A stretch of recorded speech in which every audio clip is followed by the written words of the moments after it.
মোৰ মৃত্যুৰ সময় চমু চাপি আহিছে। তোমালোকে মোৰ মাক ক'বা যে মই শেষবাৰৰ বাবে তেওঁক এবাৰ চাবলৈ আপ্ৰাণ চেষ্টা কৰিছিলোঁ, কিন্তু নোৱাৰিলোঁ। মোৰ 3টা শেষ ইচ্ছা আছে।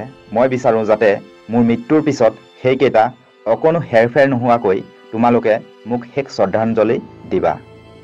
মোৰ প্ৰথম ইচ্ছা হ'ল মোৰ মৃত্যুৰ পিছত যাতে কেৱল মাত্ৰ মোৰ চিকিৎসকসকলেহে মোৰ কফিনটো কান্ধত লয়। মোৰ দ্বিতীয় ইচ্ছা হ'ল মোৰ কফিনটো যেতিয়া কবৰলৈ কঢ়িয়াই লৈ যোৱা হ'ব, তেতিয়া মোৰ কফিনটো যি পথেৰে যাব সেই পথটোত যেন মই জীৱনত সংগ্ৰহ কৰা সোণ, ৰূপ, হীৰা আৰু অন্যান্য বহুমূলীয়া ৰত্নবোৰ ছটিয়াই যাবা। মোৰ তৃতীয় ইচ্ছা হ'ল আলেকজেণ্ডাৰ মৃত্যুৰ সময়ত শেষ ইচ্ছা পূৰণ কৰি তেওঁ মানুহৰ জীৱনত কিছুমান অতুলনীয় মন্তব্য আগবঢ়াই গৈছে। আলেকজেণ্ডাৰ বিষয়ে সাধাৰণতে প্ৰায় সংখ্যক লোকে নিশ্চয় জানে বা তেওঁৰ জীৱনী পঢ়িছে, কিন্তু তেওঁৰ শেষ ইচ্ছাকেইটা বিষয়ে আপোনালোকে বাৰু জানেনে বা পঢ়িছেনে? বীৰ আলেকজেণ্ডাৰ জন্ম হৈছিল 356 খ্ৰীষ্টাব্দ পূৰ্বত গ্ৰীচৰ পেলা চহৰত। তেওঁৰ শিক্ষাগুৰু আছিল মহান গ্ৰীক দাৰ্শনিক এৰিষ্টটল। 20 বছৰ বয়সতে তেওঁৰ পিতৃ ফিলিপৰ মৃত্যুৰ পিছত তেওঁ গ্ৰীচৰ সিংহাসনত বহিছিল। ইয়াৰ পাছত তেওঁ এছিয়া আৰু আফ্ৰিকাৰ বহুতো দেশ জয় কৰিছিল। মাত্ৰ 30 বছৰ বয়সতে তেওঁ বিশ্বৰ আটাইতকৈ বিশাল সাম্ৰাজ্যৰ অধিপতি হৈ পৰিছিল। বিশাল ধন সম্পত্তি, ভূখণ্ড আৰু সীমাহীন ক্ষমতাৰ গৰাকী আছিল আলেকজেণ্ডাৰ। তেওঁৰ মৃত্যু হয় 323 খ্ৰীষ্টাব্দ পূৰ্বৰ 11 জুনৰ দিনা। আলেকজেণ্ডাৰ মৃত্যুৰ আগতে বিশ্ববাসীক 3টা অতি মহামূল্যৱান জ্ঞান দি থৈ গৈছে। আলেকজেণ্ডাৰে যেতিয়া বহুতো দেশ বিদেশ জয় কৰি গ্ৰীচলৈ ঘূৰি গৈছিল, মাজবাটত বেবেলিনত তেওঁৰ স্বাস্থ্যৰ অধিক অৱনতি ঘটিবলৈ ধৰে। তৎকালীনভাৱে অজস্ৰ চিকিৎসকে তেওঁৰ চিকিৎসা কৰিবলৈ আৰম্ভ কৰে। অতি দুখৰ বিষয় যে তেওঁৰ মৃত্যুৰ আগতে এবাৰ মাকক চাবলৈ বহুত হেঁপাহ কৰিছিল। তাৰ বাবে তেওঁ চিকিৎসকসকলক কৈছিল যে অন্ততঃ তেওঁক শেষবাৰৰ বাবে গ্ৰীচলৈ যাব পৰাকৈ সুস্থ কৰি তোলক। তেনেমতে চিকিৎসকসকলেও বীৰ আলেকজেণ্ডাৰৰ আৰোগ্যৰ বাবে সকলো চেষ্টা কৰিলে, কিন্তু তেওঁৰ স্বাস্থ্যৰ উন্নতি নহ'ল। তেতিয়া তেওঁ নিজে বুজিব পাৰিছিল যে তেওঁৰ মৃত্যুৰ ক্ষণ চমু চাপি আহিছে। এই কথা বুজি পাই তেওঁৰ ওচৰলৈ সেনাপতিসকলক মাতি আনি ক'লে, সেনাপতিসকল, মোৰ মৃত্যুৰ সময় চমু চাপি আহিছে। তোমালোকে মোৰ মাক ক'বা যে মই শেষবাৰৰ বাবে তেওঁক এবাৰ চাবলৈ আপ্ৰাণ চেষ্টা কৰিছিলোঁ, কিন্তু নোৱাৰিলোঁ। মোৰ 3টা শেষ ইচ্ছা আছে। মই বিচাৰোঁ যাতে মোৰ মৃত্যুৰ পিছত সেইকেইটা অকণো হেৰফেৰ নোহোৱাকৈ তোমালোকে মোক শেষ শ্ৰদ্ধাঞ্জলি দিবা। সেনাপতিসকলে ক'লে, হে মহান সম্ৰাট, আপোনাৰ আদেশ আমি শিৰত লৈ নিশ্চিন্ত মনে পালন কৰিম। আপুনি মাথো আমাক আদেশ দিয়ক। তেতিয়া আলেকজেণ্ডাৰে ক'লে যে মোৰ প্ৰথম ইচ্ছা হ'ল মোৰ মৃত্যুৰ পিছত যাতে কেৱল মাত্ৰ মোৰ চিকিৎসকসকলেহে মোৰ কফিনটো কান্ধত লয়।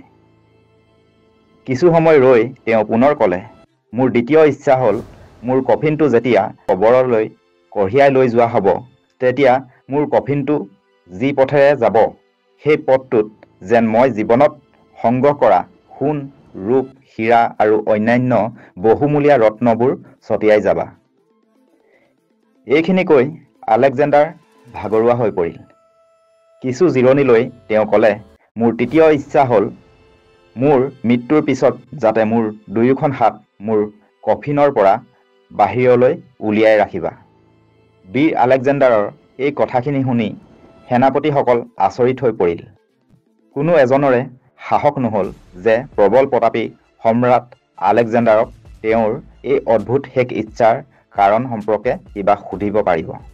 শেষত তেওঁৰ আটাইতকৈ প্ৰিয় সেনাপতিজনে চুচুক চামাককৈ আলেকজেণ্ডাৰৰ ওচৰলৈ গৈ তেওঁৰ হাতখন লৈ চুমা এটা খাই সুধিলে, হে বিশ্বৰ অধিনায়ক, মহান সম্ৰাট, আপোনাৰ আদেশ আমি অকণো হেৰফেৰ নোহোৱাকৈ পালন কৰিম, কিন্তু আপোনাৰ এনে শেষ ইচ্ছাৰ কিবা বিশেষ কাৰণ আছে নেকি? তেতিয়া আলেকজেণ্ডাৰে এক দীঘলীয়া উশাহ ল'লে আৰু তেওঁ যি ক'লে সেয়া এক মণিমুকুতাতকৈও অনেক গুণে বহুমূল্য। তেওঁ ক'লে যে, সেনাপতি, মোৰ প্ৰতিটো ইচ্ছাৰে অন্তৰ্নিহিত বা বহু গুৰুত্বপূৰ্ণ একোটা কাৰণ আছে। মই বিচাৰোঁ যে সমগ্ৰ বিশ্বই মই মোৰ জীৱনত শিকা 3টা শিক্ষা গম পাওক। প্ৰথম, মোৰ কফিনটো কেৱল চিকিৎসকসকলেহে কঢ়িয়াব। ইয়াৰ কাৰণ হৈছে পৃথিৱীবাসীয়ে বুজি পোৱা উচিত যে পৃথিৱীৰ কোনো চিকিৎসকে কাকো সৰ্বকালৰ বাবে বা দীৰ্ঘ জীৱনৰ কাৰণে আৰোগ্য কৰি ৰাখিব নোৱাৰে। কোনো চিকিৎসকে মৃত্যুক বাধা দিব পৰা ক্ষমতা নাই। তেওঁলোকো মৃত্যুৰ লগত হাৰ মানিবলগীয়া হয়। সেয়েহে পৃথিৱীৰ কোনেও যাতে জীৱনটো অনন্তকালৰ বাবে বুলি ধৰি নলয়। দ্বিতীয়তে, মোৰ কফিনটো যোৱা পথত পৰি থকা মণিমুকুতাবোৰ দেখি মানুহে বুজক যে সেইবোৰ আচলতে মূল্যহীন। মই মোৰ সমস্ত জীৱন এই অৰ্থহীন বস্তুবোৰ গোটাবলৈ সময় ব্যয় কৰিলোঁ, কিন্তু আজি সেইবোৰ একো মোৰ লগত নাযায়। মই গুচি যাম আৰু সেইবোৰ মোৰ কফিনটোৰ যোৱা বাটেৰে পৰি ৰ'ব। তৃতীয়তে, মোৰ হাত দুখন কফিনৰ পৰা উলিয়াই থাকিলে সকলোৱে দেখিব যে মই যিদিনা পৃথিৱীলৈ আহিছিলোঁ সেইদিনা খালী হাতেৰে আহিছিলোঁ, আৰু আজি সমগ্ৰ বিশ্ব জয় কৰি সীমাহীন সম্পত্তিৰ মালিক হোৱাৰ পিছতো মই যেতিয়া ঘূৰি যাবলৈ ওলাইছোঁ তেতিয়াও মই খালী হাতেৰেই উভতি যাব লগা হ'ল। কথাখিনি কৈ বীৰ মহান সম্ৰাট আলেকজেণ্ডাৰে পৃথিৱীৰ পৰা বিদায় ল'লে। মৃত্যুৰ পিছত তেওঁৰ 3টা শেষ ইচ্ছা আখৰে আখৰে পালন কৰা হ'ল।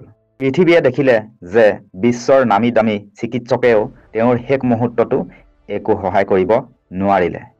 পৃথিৱীৰ বিশালতম ধন সম্পত্তি অধিকাৰী আলেকজেণ্ডাৰৰ কফিনৰ বাহিৰত খালী হাত দুখন উলিয়াই গুচি গ'ল।